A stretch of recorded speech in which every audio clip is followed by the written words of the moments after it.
Hello everyone! In this video, we'll look at 5 summer signings that appear to be terrible, as well as the beginning of this football year. Let's get started. Arthur Melo. Liverpool signed Arthur Melo from Juventus on the final day of the transfer season, and the transaction already appears to be a flop. The Brazilian was brought in to help the Reds deal with their injury crisis. Central midfielders refuses to leave the infirmary. We are halfway through the second month of the new season, and Arthur has only played 13 minutes in all competitions. However, believe it or not, things only get worse from here. Last week, it was revealed that the athlete would require surgery. Arthur will be out for another 3 to 4 months according to the physicians. Nobody in Liverpool could have predicted how the tables would turn, but before taking Arthur on the lawn, perhaps it was worth considering his injury history. Was it? He picked up a number of them every season, both at Juventus and at Barcelona, and had discipline issues. When Liverpool manager Jurgen Klopp and his scouting team opted to rely on Melo, they were thinking of him. No surprise the Rats are refusing to buy him from Juventus and are returning him to Turin at the start of the January transfer window. It's a disgrace that an organization of the English club would squander its time in this manner.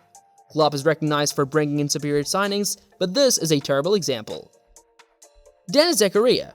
Why did Chelsea bring back Denis Zakaria at the end of August? Once again, a dubious decision. Initially, the Blues purchased the Swiss from Juventus to assist Thomas Tuchel. The German was eager to see Zakaria participate in sports and had huge hopes for him. However, what was the logic of a second Tuchel appointment in less than a week, after a massive transfer campaign was organized in compliance with all of his requests? This level of ridiculousness can only be found in the mind of Chelsea owner Todd Boehly. Graham Potter was chosen as the awakened team's head coach by the American billionaire, and the manager made it obvious that he did not require Zakaria. What is Denis's next step? He has yet to make his Chelsea debut, therefore he either ends up on the bench, does not play from the start, or does not make the first team at all. Jorginho believes Mateo Kovacic, N'Golo Kante, Conor Gallagher, and Ruben Loftus-Cheek rank higher than Zakaria.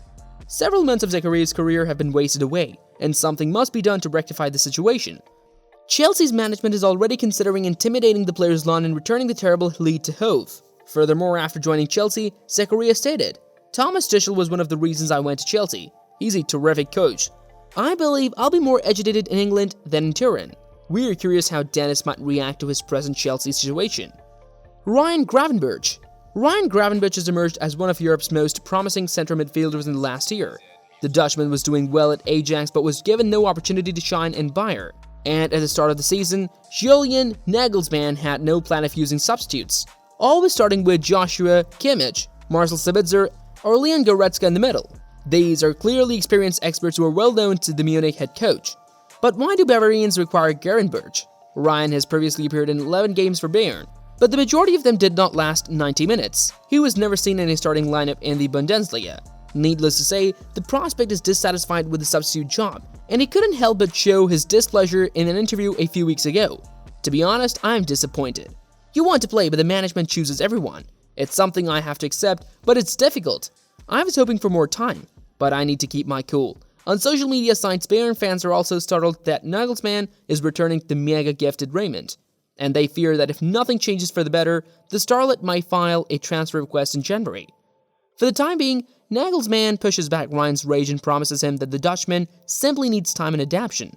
But how long will they be able to keep their dispute frozen?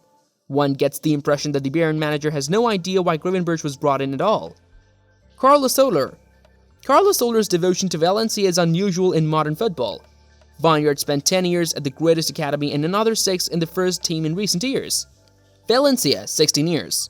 In recent years, the playmaker has insisted on the club demonstrating ambition, attempting to return to the Champions League despite the fact that the management has not responded to any of his petitions. The time for change has arrived. Soler abandoned the glove of his heart and relocated to PNG after being offended by Valencia officials, to compete in the European arena and surround oneself with more victory-hungry and polished performers. However, he struggles in Paris. Carlos has yet to make an impression on Crystal, landing on the bench. 5 appearances, including 2 in the French League and 3 in the Champions League. That was all for the Spaniards' first 2 months on the red and blue scamp. But it's not a coincidence, perhaps, it's just that there wasn't initially who PSG were searching for. The French press is actively propagating the allegation that Parisian sporting director Luis Campos is seeking to sign Bernardo Silva from Manchester City instead, with Soler remaining a backup option. As a result, God probably doesn't think much of Carlos either. Lionel Messi has been assigned to the attack in the mid-region, where Blair could have displayed his best talents. With the newcomer forced to compete for a position in the central midfield dominated by Marco Verratti and Vitinha, perhaps the coach will only turn to Soler if all of his center competitors are unexpectedly injured. As a result, the Spaniards' entry to PSG is unjustified, and it remains unclear why the French giants threw $18 million into the air. But do those behemoths even count their own money? Sergio Reguilon. When Atletico Madrid signed Tottenham's left defender Sergio Reguilon, it felt like the sensible move. To be honest, Diego Simeone is famed for establishing a powerful defensive line, and El Cholo's football philosophy is based on this successful foundation. However, there was one misunderstanding. Reguilon missed the finish of last season's English Premier League due to a getaway groin injury that could not be entirely healed. Sergio was enticed away from the situation by the Iraqi Blankets. He arrived to the event with a stunningly attractive friend, model Marta Diaz, who outshone her partner in front of the cameras. Reguilon's Atletico stint unfortunately comes to an end with this goal. Sergio has been out for more than 100 days due to an injury, missing all of the Indians' games. There is only one question here. Where did the club physicians look during Sergio's physical examination? If Reguilon does not return to the pitch by the end of 2022, Atletico will not tolerate his absence and will terminate the loan contract with Spurs immediately, when he risks joining Simeone's list of the most ineffective signings of all time. On the other hand, there is nothing to be sorry about when a girl like Marta Diaz is there. Reguilon is an expert at selecting them. Please like this video. And the leading football channel was busy, and we're still producing high quality content for you to enjoy. And thank you for your time. Bye.